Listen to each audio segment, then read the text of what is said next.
Welcome to the brand new episode of Solo Leveling. Today, we are going to talk about Season 2, Episode 1 of Solo Leveling. In the previous episode, we saw Jinwoo finally obtaining the power of the Monarch of Shadows. Along with this, Jinwoo also successfully extracts the shadow of Egris. Finally, Jinwoo completes his job change quest. After this, Jinwoo exits the dungeon of the job change quest and heads straight home, where he falls asleep for a long time. While he is sleeping, his phone suddenly rings. It was Jinha calling him. Today was parent-teacher meeting day at Jinha's school, and Jinwoo needed to be there. Jinha scolds Jinwoo over the phone for still being asleep. Half asleep? Jinwoo asks. "Oh, what time is it now?" Jinha shouts over the phone, saying, "It's already 2 p.m. Hearing this, Jinwoo immediately jumps out of bed. Jinha yells on the phone, "The parent-teacher meeting is at 5 p.m. at my school." Jinwoo reassures her, saying, "Don't worry, I'll get there on time." After getting ready, Jinwoo goes to the bank before heading to the school. He visits the bank to get a debit card and update his passbook. When Jinwoo hands his passbook to the bank employee for updating, the employee notices that Jinwoo has a balance of 1.4 billion won in his account. Seeing so much money, the girl is extremely shocked. She asks Jinwoo, "Sir, may I know what you do?" Jinwoo replies, "Oh, I'm a hunter." The girl thinks to herself, "Yes, I've heard that hunters are very wealthy. I guess he must be a high-ranking hunter." After this, the girl tries to seize the opportunity and starts explaining bank investment policies to Jinwoo, but Jinwoo clearly declines. Later, Jinwoo dresses up smartly and goes to Jinha's school. Seeing him, Jinha says, "Who are you really? Where's the real Sung Jinwoo?" Jinwoo responds, "Don't I look good?" Jinha replies, "I had no idea someone could change so quickly." Jinwoo says, "I thought today was your parent-teacher meeting, so I decided to dress up a bit." But as Jinwoo enters the school, all the girls go crazy seeing him and start talking about him among themselves. Noticing Jinwoo's popularity, Jinha says, "Oh yeah, I remembered. You didn't come home last night, right? And I don't think you have a girlfriend either. What do you say? Should I set you up with some high schooler to teach Jinha a lesson?" Jinwoo starts pulling her cheeks. After that, Jinwoo heads to Jinha's homeroom teacher's office. Jinha's homeroom teacher says, "I had no idea that Jinha had such a handsome brother." Here, we learn that Jinwoo also attended the same school, but he had never seen this teacher before. After this, they sit and talk about Jinha. Jinha's homeroom teacher mentions that Jinha is a brilliant student and an inspiration to everyone. We also learn that Jinha wants to attend medical school after high school. The teacher says Jinha's grades are excellent, so please don't put too much pressure on her. By the way, I've heard that you're a hunter. If Jinha ever develops hunter powers, what would you do? Would you make her a hunter? Hearing about making Jinha a hunter, Jinwoo immediately refuses the idea. The teacher explains, "I asked because recently, a girl from Jinha's class awakened as a hunter. After that, she stopped coming to school. If this continues, we will have to take action soon. Even if she wants to pursue her career as a hunter, she should at least complete her graduation." Jinwoo then asks about the girl's rank. The teacher says, "I don't know much about hunters, but I do know that she is the lowest ranked hunter." Hearing this, Jinwoo understands that the girl must be an E-rank hunter. Jinwoo also knows how dangerous life can be for an E-rank hunter. The teacher says, "By the way, I want to ask you for a favor. Since she is a friend of Jinha, can you convince her to at least complete her graduation?" Oh, and that girl's name is Han Song-ye.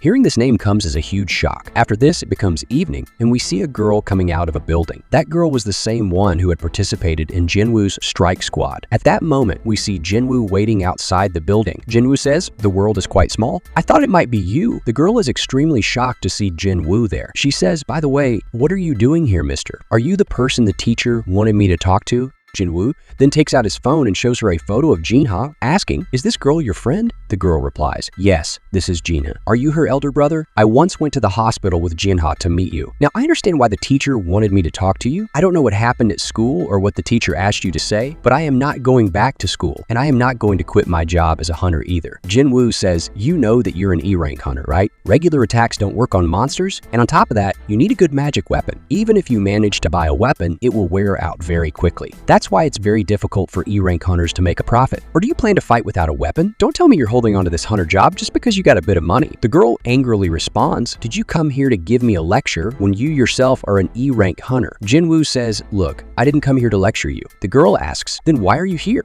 Jinwoo replies, "I'm here to turn you into an amazing hunter." After this, the scene shifts directly to the airport, and surprisingly, we see here that Wang Dong-soo has already arrived in South Korea. If you don't know who Wang Dong-soo is, let me tell you that he is the younger brother of Dong-suk, whom Jinwoo had killed inside the dungeon. If you remember, Dong-suk had mentioned that he had a younger brother who was an S-rank hunter. To welcome Wang Dong-soo, Hunter Association's Woo Jin-chul also arrives. Wang Ding-soo says, "Oh, look who's here. It's so good to see you after such a long time. By the way, what is the Hunter Association's lapdog doing here?" Woo Jin-chul replies, "Since you're an S-rank hunter, our surveillance team received news of your arrival in advance. I'm here to escort you." Wang Dong-soo says, "So you're still the chairman's lackey, huh? If I were in your position, I would have become the chairman myself. Anyway, that old man can't do anything without help. Woo Jin-chul asks, "Sir, how long are you planning to stay in Korea?" Wang Dong-soo replies, "Not for long. I have no interest in staying in this country. Once my work here is done, I'll leave on my own." Woo Jin-chul says, "You betrayed your own country and moved to another one. There must be a strong reason for you to return here. If I recall correctly, it's about E-rank hunter Sung Jinwoo and D-rank hunter Yo Jinwoo, isn't it?" Wang Dong-soo responds, "You're a member of the surveillance team, so you already know why I'm here. What will you do? Will you try to stop me?" Woo Jin-chul replies, "I'm just doing my job." Wang Dong-soo says, "I've always liked you, Jin-chul. Why don't you join the scavenger guild with me? I promise you'll get a higher position there." Wang Dong-suk is Wang Dong-soo's older brother. The Hunter Association knew everything about Dong-suk's criminal record, but due to a lack of investigation and witnesses, they couldn't take any action against him. After this, the scene shifts back to Jinwoo. Jinwoo is accompanied by the woman, and they are here to meet Mr. Han, the chief of the 2nd Division of the White Tiger Guild. They all introduce themselves to each other first. Mr. Ahan was a bit surprised to see the little girl and thought to himself, she's just an E-rank hunter. But then again, even Sung Jinwoo was an E-rank hunter. Jinwoo had called Mr. Ahan to request permission to enter the training dungeon of the White Tiger Guild. However, Mr. Ahan believed that Jinwoo was excited to join the White Tiger Guild. As Jinwoo and Mr. Ahan were conversing, a hunter interrupted them saying, "It's already 9 o'clock. We should head into the dungeon now. We're not here for a picnic." The man wore extremely heavy armor. Jinwoo asked, "Who is this guy?" Mr. Ahan replied, "He's Kim Chul, a new A-rank hunter from the White Tiger Guild, and he's a tank." Mr. Ahan added, "Besides the A-rank hunter, this squad also includes 7 B-rank hunters and 4 C-rank hunters, making a total of 12 members." Jinwoo commented, "An A-rank and B-rank hunters for a C-rank dungeon? Don't you think that's a bit?" Mr. Ahan responded, "Even if it's a C-rank gate, these hunters are still inexperienced. We're doing this for their training." Initially, Jinwoo disagreed, but then thought to himself, maybe this could be a good lesson for Songya. She'll understand how overwhelming A-rank hunters are inside a dungeon. Before entering the dungeon, Mr. Sangman's secretary approached Jinwoo and advised him to stay on the sidelines. He explained that if Jinwoo took charge inside the dungeon, clearing a C-rank dungeon would become far too easy. After that, everyone enters the dungeon one by one. Suddenly, the dungeon gate turns red. Jinwoo, just as he's about to cross the gate, mutters to himself, "What is this? It feels like a whirlwind is pulling me in. No, something is off here. A gate doesn't change its color like this for no reason. I can sense danger from inside this gate. I must get out of here as soon as possible." Jinwoo quickly pokes his head out of the dungeon and tells Mr. Ahan, "Contact the main strike squad immediately." Saying this, Jinwoo steps into the dungeon. Meanwhile, Mr. Ahan starts to panic and hurriedly calls Bakyeon Ho as the leader of the White Tiger Guild, explaining the situation to him. Hearing this, Bakyeon Ho is deeply shocked and says, "It seems I'll have to come there myself." The scene then shifts to Wang Dong-soo and Woo Jin-chul. Wang Dong-soo asks Jin-chul, "By the way, what happened with my brother's funeral?" Jin-chul replies, "We've kept your brother's body a secret for now. Would you like to visit the morgue?" Wang Dong-soo says, "I'm not interested in someone who's already dead. My interest lies in the chaos he caused." Jin-chul then asks, "So where do you want to go now?" Wang Dong-soo replies, "Take me to the dungeon. I need to find the people who started all this." Jin-chul says, "There are many gates in Korea. Where will you even start looking for them?" Wang Dong-soo responds, "This is the 21st century. Nothing is impossible. The E-rank hunter Sung Jinwoo just entered a gate recently." Jin-chul reminds him, "Let me remind you again that there are rules for entering dungeons. The rules of our society don't apply in a dungeon. I hope you understand that." However, Wang Dong-soo becomes furious and snaps, "Woo Jin-chul, mind your own business. I'll make sure to bury those guys alive inside the dungeon. What I do or don't do inside the dungeon is none of your concern. Got it?" Jin-chul replies calmly, "Yes, absolutely." The scene shifts inside the dungeon. As the hunters enter, panic begins to spread among them because they realize the gate's color changed to red immediately after they entered. Jinwoo scans his surroundings carefully but finds nothing suspicious. However, he thinks to himself, this is nothing like the other dungeons. Did the dungeon gate transport us to a different place? The girl who accompanied Jinwoo looks around nervously and says, "I feel like something is wrong here." Suddenly, an arrow flies toward Jinwoo at high speed. The arrow almost hits the girl, but Jinwoo catches it midair. Immediately afterward, the other hunters come under attack as well. When they look up, they see figures perched in the trees. These are revealed to be ice elves. Even Jinwoo hadn't sensed their presence initially. The hunters who are encountering such creatures for the first time refer to them as ice elves. However, these beings are also known by another name due to their savage hunting methods, ice slayers. The scene then shifts outside the gate where Bakyeon Ho, the leader of the White Tiger Guild has arrived. Despite his rank and strength, even he cannot enter the gate. Baek Yoon-ho asks, "What is this? This was supposed to be a C-rank gate, right?" Mr. Ahan responds nervously, "Yes, sir.